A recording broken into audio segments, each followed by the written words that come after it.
Hi everyone, and welcome to my channel where I talk about movies. And the movie I want to talk about today comes from 1974. This is Garrett and Billy the Kid, stars James Coburn, Kris Kristofferson, and Bob Dylan of all people. And this is a 2024 release from Criterion, one of the ones I picked up in the recent November Barnes& and Noble half price sale. This is a pretty expensive edition because it contains three different cuts of the movie. So there's the original theatrical cut, which is in 4K, and then there's the restored version that came out, I think, in the 1980s, more attuned to Peckinpah's vision, and has been even tampered with a little bit more by one of Peckinpah's associates and editor. So he puts a lot of the scenes, basically scenes were taken out, scenes were put back in. And it also includes Peckinpah's first preview. Now he didn't have the final cut, but for the first two previews he would have, well, evidently Peckinpah's version, according to the studio at least, was a disastrous preview. And that's the one that was released. That's the one I saw in 1974. And I probably saw it again. I think I saw this film on cable. Or streaming. It's been a long time since I saw it. So I chose to, so that's in 2K. I know this is confusing. Peckinpah's original preview version, which is very different from what the studio released. So that's in 2K. The theatrical edition, which you would have seen in 1974 in 4K and Blu-ray. And then you have this restored 50th anniversary, which was last year, version. And I chose to watch the 50th anniversary because I had seen a theatrical movie back in the day. And I'm glad and this is different. It restores quite a bit of stuff, and I'll talk about that in a little bit. And it's a story, a famous story, obviously, between two characters who had been friends. Garrett and Billy the Kid. Pat decides that the good old days are over and I've got to join the forces of money and I want to live my life out as a rich man. But Billy's the outlaw and the money people want Billy gone.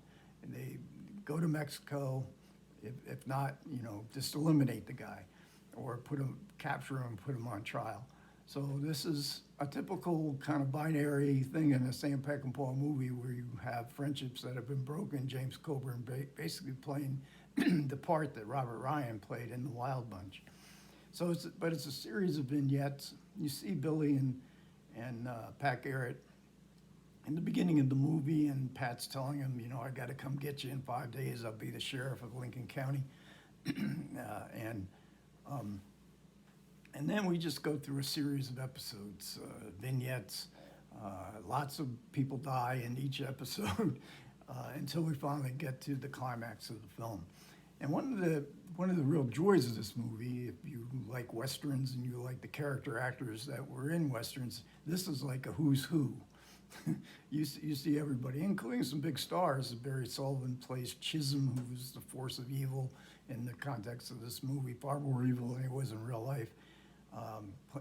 Barry Sullivan plays Chisholm. Jason Robards, who had appeared with, starring in a earlier Sam Peckinpah movie. He has a very short cameo. Elisha Cook, who's restored his little part, and it's done in the dark. And I thought, is that because he wasn't in the theatrical? This sequence wasn't in the original theatrical release. And I thought, geez, is that Elisha Cook there? And sure enough, he was in the closing credits. Richard Jackal, two longtime Peckinpah friends and actors, R.G. Armstrong, L.Q. Jones. If you saw him, you would recognize him. Very early role for Harry Dean Stanton, who stands out in this and this gallery of supporting players. And Slim Pickens, it's a short sequence, by far and away the most successful of these vignettes. So when I saw this film in 1974, I thought it was a mess. I thought it was just terrible. Sam had a big, Peckinpah had a big success with the Wild Bunch. They made I think three more films in between. Battle of Cable Hogue, that's the one with Jason Robards, and two films with Steve McQueen, The Getaway, and Junior Bonner. And this is going to be his last Western. I don't know if he knew it was going to be his last Western. Peckinpah knew that.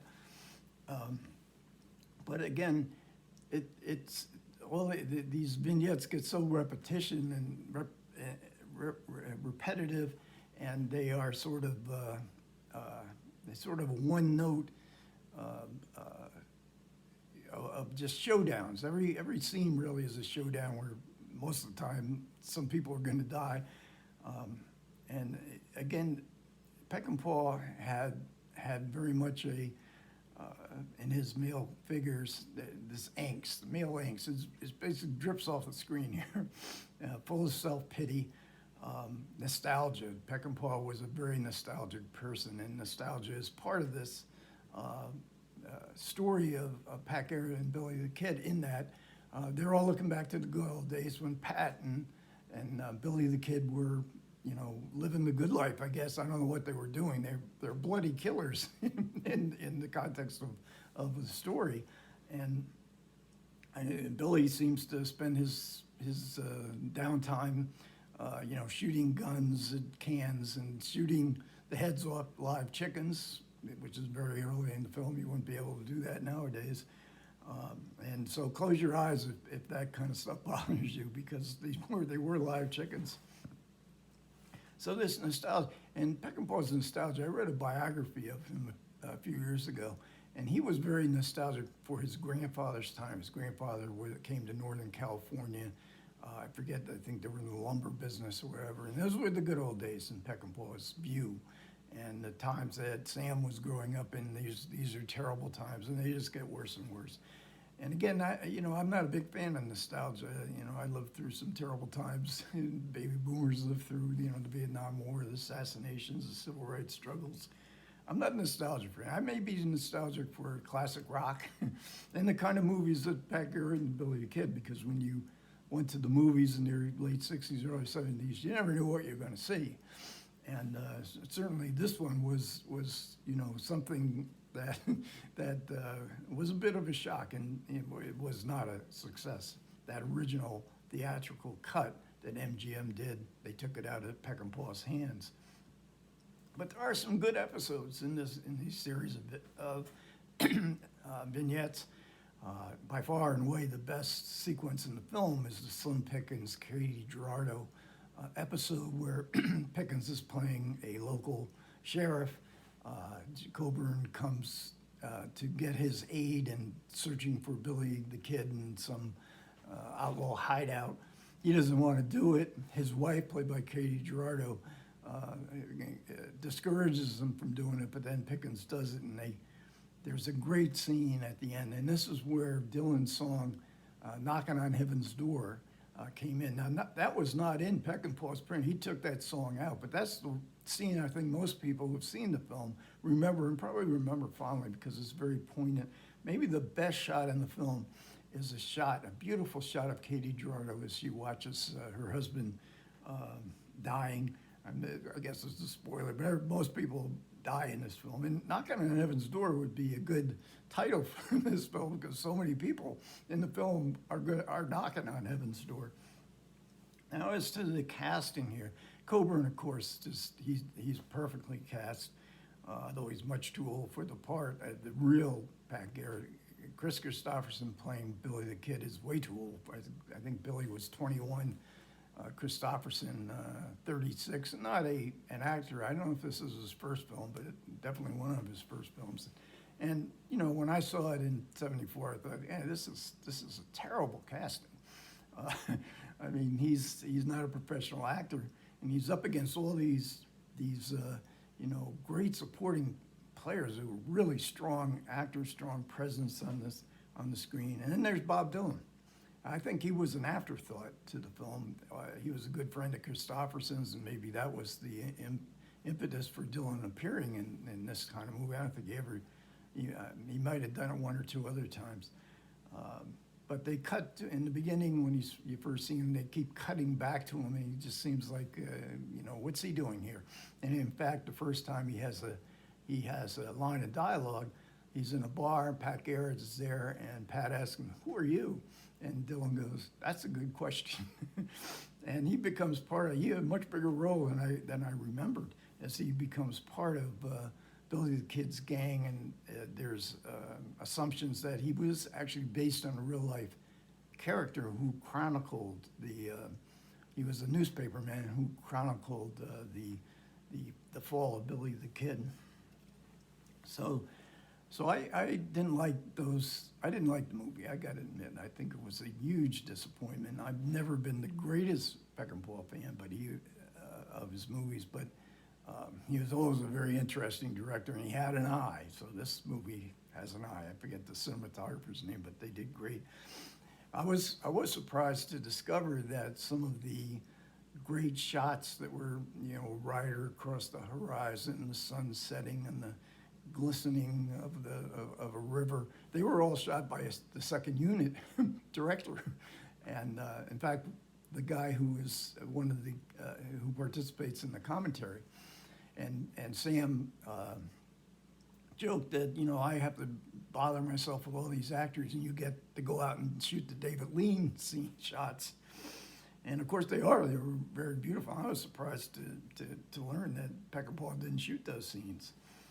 So, the different. I won't go through all the differences in the different versions. The Peckinpah in his version, though, had a prologue, which is very important to the film. The theatrical version, they cut it out. MGM, they didn't know what to do. They thought the film was terrible. The head of MGM at the time was James Hall Aubrey, who's described by Daniel Melnick, who was MGM producer on site, as a psychopath, and he just wrecked films just because he liked to have the power to do it. But you get a feeling of loss of control. Sam was a working alcoholic by his own description. By this time, he was drunk a lot at night. He could function during the day, but some of these episodes are really bad. In this one in particular, I won't describe. The blood flows, not as much as. There's no slow motion stuff, but the blood looks so fake in 1970s movies. So there's too much of it. And you could sort of feel this loss of control, that Sam wasn't on the top of his game. As far as the screenplay by Rudy Wurlitzer, he didn't like what Sam did with his screenplay. And Sam could be charming, and he could be an absolute lunatic, shooting guns in his hotel room at his house. While he was drunk, and he could be very difficult, very sarcastic. It's unclear what his relationship with Dylan. There's some reports that he thought he was foisted on him, and Dylan, I didn't like that Dylan was in the movie. I thought it was in 1974, but I saw a concert with Dylan recently. He's still touring. I think he's up in his 80s and looking very old, and sort of like reciting the lyrics of his famous songs. So it was kind of good to see him from 1974. He looked so young and vibrant, and he actually kind of looks the part. But he's not a professional actor. But it is Kristofferson's, and many of the critics at the time, and even some of Sam's friends, thought that was just a disastrous casting. He has a baby face. He's tall. Kristofferson does have a baby face, but he looks way too old. And the good old days. I don't get a sense of what the good old days were. For both Billy the Kid and Pat Garrett. So this is Peckinpah's last Western. He made several more films that I think lose more and more control. He loses more and more control of making a coherent narrative, and the structure just sort of falls apart sometimes. I'm going to see Bring Me the Head of Alfredo Garcia sometime in the next year. My favorite ones, I'm very partial to Ride the High Country with Joe McCrea and Randolph Scott. They were because they looked the part of the good old days of the 1940s, 1950s Western, and that's about the end of the West too. But they have the real gravitas, and it's a very controlled movie. Sam was on his best behavior, and this was early '60s. As far as his dissection, his view of violence, which he's showing me. He always says, I show violence so people be so repugnant, feels this so repugnant to seeing this violence that they're going to have a different view of violence. I don't think that ever happened. I think people watched The Wild Bunch and they watch Pat Garrett and Billy the Kid for all the shootouts. The violence be damned. So I've never bought into that. But in a non-Western, which really is a Western set in modern times, Straw Dogs, I think for some reason that film really sticks with me. We have a female character, Susan George, that I find haunting. She's surrounded by all these awful men, including her husband. And Sam, with women characters, he's always been accused of being misogynist. And even in, we have a real strong character in the Katie Gerardo character. But he basically likes his woman to be passive and bare-breasted. So even Rita Coolidge is, at the time, she was the wife of Kris Kristofferson. She's in it, and she's, before her scene's done, she's got a bare breast too. Sam loved that. And Susan George, she also has a bare-breasted scene as well. But there's something about her and her collision with the male angst, the male, the kind of male tendency towards violence. And that I think is, Straw Dogs is, I think, a film that really is a more coherent version of what Sam felt about violence, which I don't think Pat Garrett and Billy the Kid is. And yet, Peckinpah is an interesting director, and they're always good. The Dolby Vision here on the cut that I saw, the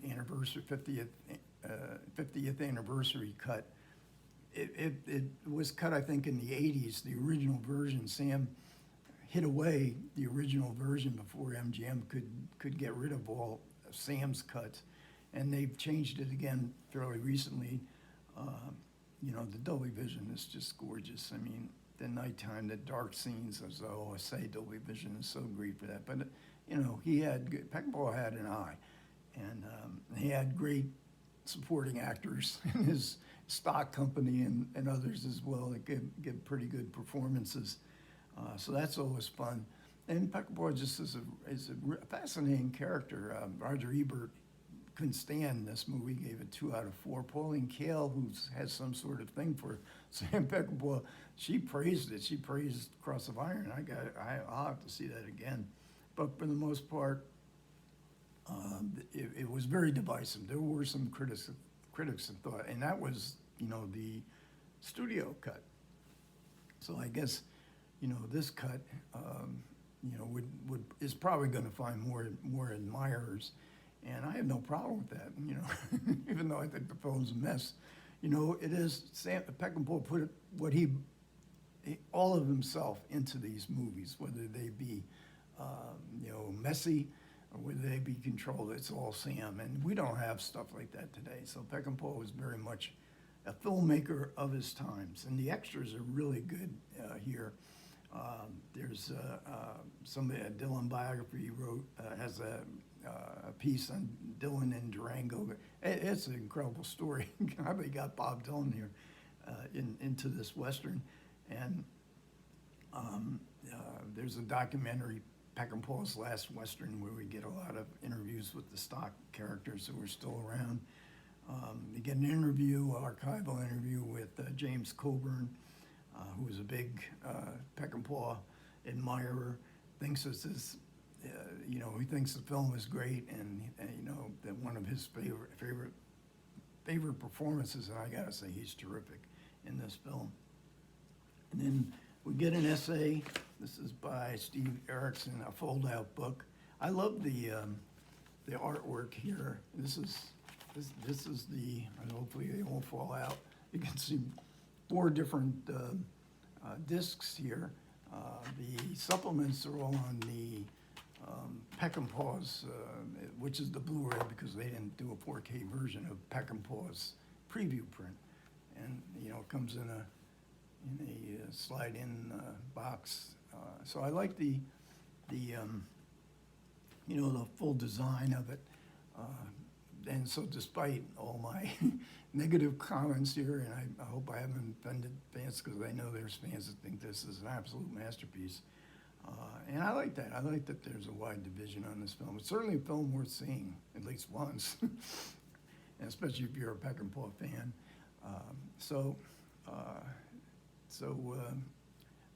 And again, this Criterion edition is really worthwhile getting. Okay, thanks a lot for everybody who managed to listen. I do appreciate it. Comments are welcome. Take care.